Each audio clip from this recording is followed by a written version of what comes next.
দেখতে পাচ্ছেন শীতের আগের বিকেলটা ঠিক দেখতে কিরকম। অনেক জায়গায় এখনো কুয়াশা পড়ে গেছে। আমি যদি আপনাদেরকে একটু জুম করে দেখেন, এই যে দেখা যাচ্ছে ওইখানে কুয়াশা ঠিক পড়ে গেছে, আর একটু পরে এখানে অনেক কুয়াশা হবে। যদি আমরা এখানে থাকবো না, তবে এখানে অনেক কি অবস্থা সবার, আই হোপ সকলেই ভালো আছেন। আজকে আমরা ঘুরতে বের হয়েছি। বহুদিন যাবত অসুস্থ ছিলাম এবং আমার একটি ছোট বোনও অসুস্থ ছিল, তাই আজকে একটু বের হলাম নাহিদের সাথে। তো ভাই, এই যে নাহিদের সাথে ঘুরতে বের হলাম, তো ভাবলাম একটি ব্লগ করে নিই। তো আই এম ফাদ and you see man in world.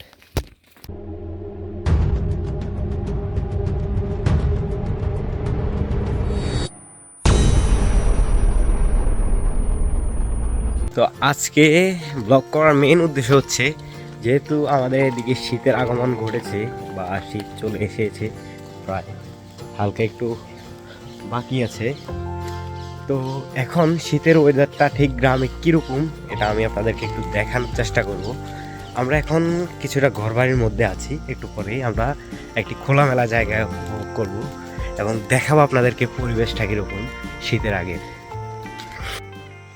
তো চলে আসলাম সেই জায়গায়। দেখতে পাচ্ছেন শীতের আগের বিকেলটা ঠিক দেখতে কীরকম।